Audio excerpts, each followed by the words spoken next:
What's up, everyone? This is DyanaRozay. Welcome to my channel. You saw the thumbnail, you know exactly why you're here. I bring a unique commentary to your favorite reality TV shows and whatever is popping on social media. Be sure to hit the like, subscribe, and that notification bell. Also, guys, I appreciate every single one of you for rocking with me.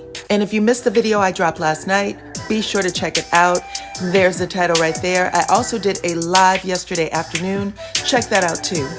Now let's get into the latest shenanigans from Mr. Martel Holt. He may be living in his own little personal hell right now.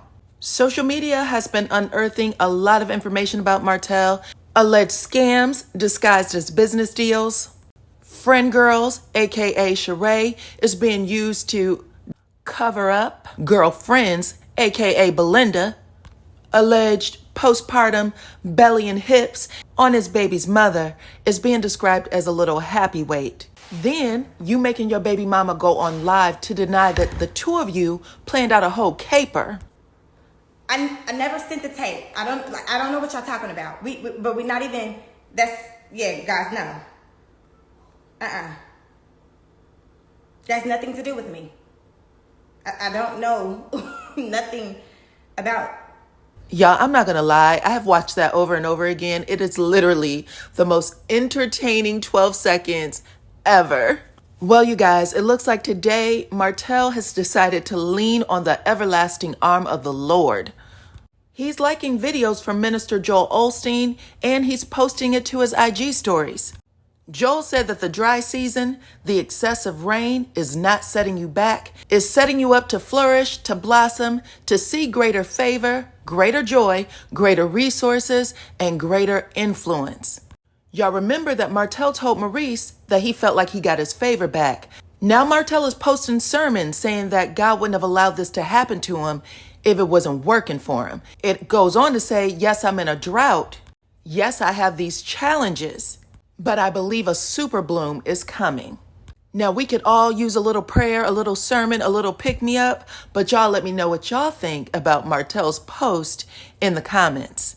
Now, let's talk NeNe Leakes. I don't know if you guys have been paying attention, but she has been posting a lot about narcissists. Her messages seem very personal and like they're being directed to someone who might be paying attention to her stories. Now, the first 2 times I saw it, I was just like, okay, well, you know, maybe she's having a moment. But 3 times is something else. So this is what she posted today. Narcissists don't choose losers. They want fantastic people that make them look good or that they can benefit from in some way. So you were deliberately chosen for all the good in you and all the beauty that is in you. Unfortunately, narcissists are jealous people, and the reasons they choose you are the same reasons they resent you for later.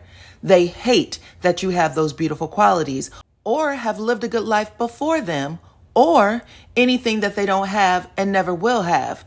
That is partly why you feel like they hate and resent you. They can't stand to see anyone have more than them. Now, I don't think I've seen her boyfriend in her stories in a minute either. The last post I think she has up with him in it is on May 3rd. So I ran right over to his page and he does have something posted as recently as the 16th. He has a little photo set of NeNe and he called it Memories. But when you check his stories, it looks like him and NeNe's son, Brent, are currently hanging out, unless that's old video and he's just putting things up. But NeNe seems to be doing great. The weekend of Mother's Day, she was actually in Dubai doing a comedy set, and she said she loved it there so much, she wants to move there. Now let me catch you guys up on Put a Ring on It, okay? This is going to be real quick. Tomorrow is the reunion, and this is what you need to know. Zay, who in my opinion came across as being completely immature, aloof, just completely unknowing about what his partner needed or even wanted. And she admitted that she doesn't even tell him what she needs or wants because he disappoints her every single time. But he ends up putting a ring on it. She cried like a baby. I don't think that Dr. Stacy supported these two in their union, but she gave them her blessing, and I give them my blessing too. Next, we have Jasha and Joya, and I think all of us realized that Jasha was going to put a ring on it. He did. Y'all remember that Jasha didn't want to be pressured into having a baby, and Joya said that she was willing to walk away if he didn't.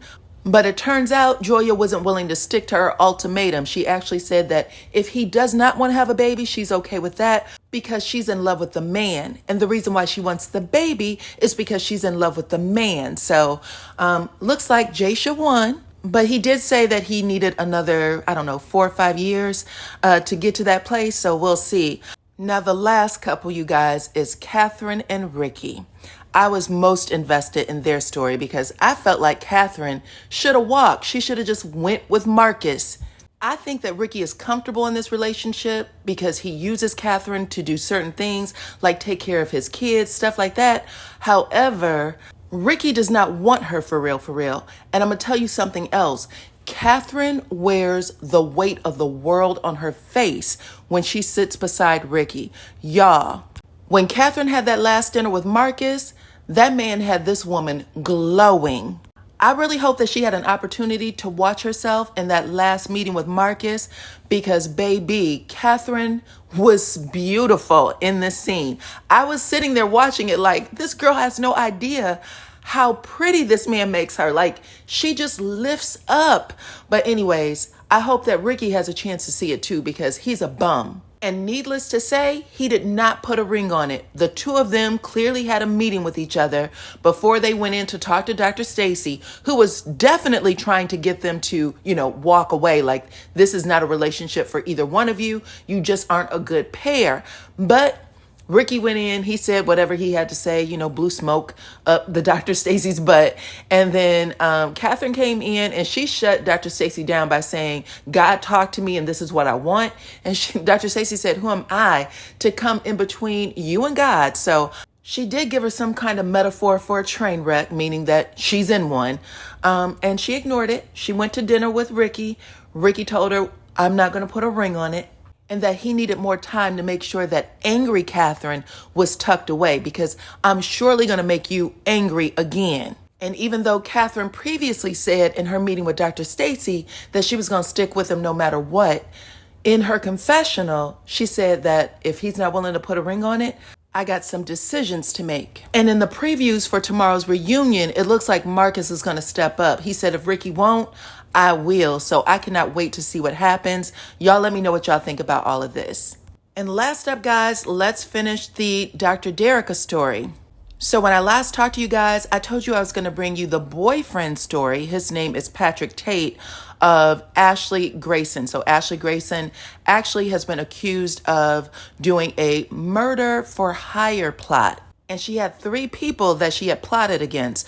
Dr. Derricka Harwell, who happens to be a friend of Melody Cherie, Sherelle Hodges, and the third person was Patrick Tate. This is someone she used to date, who used to work for her, and he had the highest bounty over him. I think it was $60,000. Now, the story he's told is that Ashley was married at the time and that when they connected, it was a business deal that turned romantic. He said that Ashley was not his type, but clearly her money was, and he ended up, just traveling with her all over the world is how he put it. And she was whining, dining, and intertwining. Then he said that things got really bad between Ashley and her husband, Josh, at home. Of course, he files for divorce and she's trying to protect her assets at this point. But I believe he ended up walking away with $3 million. Now, I told you that Patrick Tate said that he did tech work for Ashley. But he also said that from what he could tell, her business interactions or dealings were all legitimate. So when he got a call from his mother telling him that the FBI made a visit to her house and told her that her son had a bounty over his head for his life, he said he couldn't believe it and he didn't understand why. But check this out. And when somebody come to your mama house, not somebody, when the FBI pull up like Men in Black, when the FBI pull up to your mama house, you know what I'm talking about, looking for you, you know what I'm talking about? I'm trying to talk around because I can't say much. But when the FBI come to your mama house and there's a murder for hire case, murder for hire, like that goes past the joking online. That goes past the all of that stuff. Like that goes past all of that.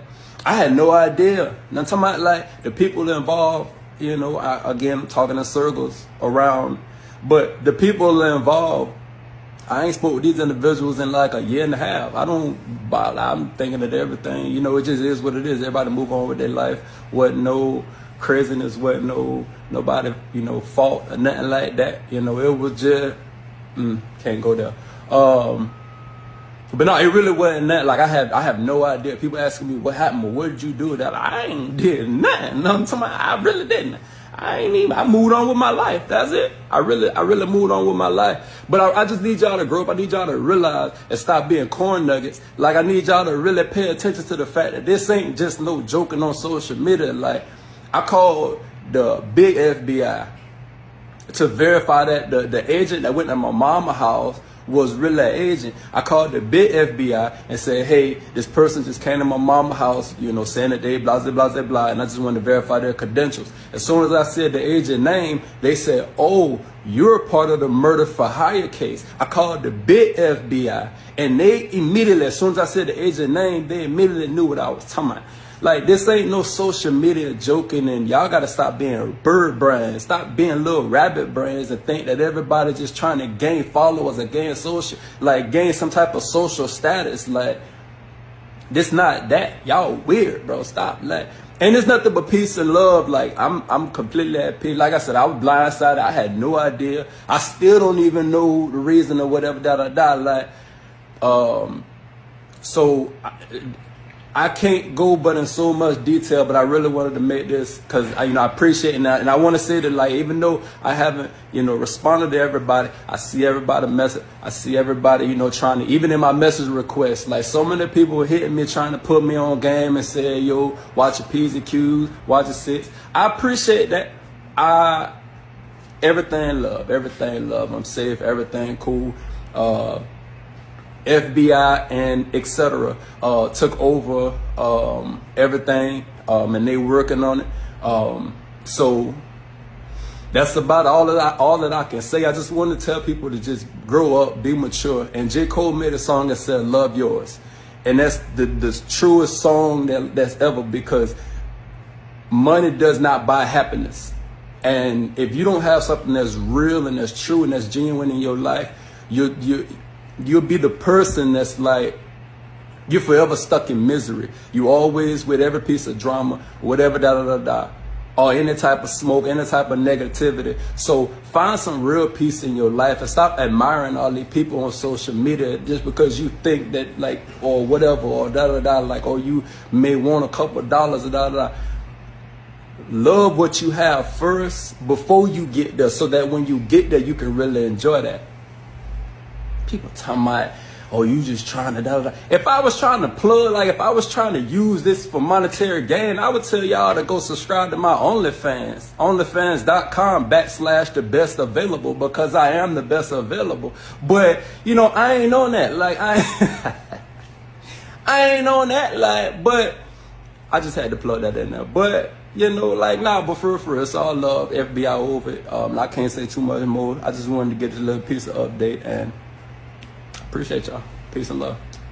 So those were the only details he was able to give, because he said it is still a case that is, I guess pushing forward. But you guys, let me know what y'all think about all of it in the comments, okay? I'm going to keep an eye on it and bring you any updates that come up. Like the video, subscribe to my channel, hit your notification bell, and I will see you all on the next one.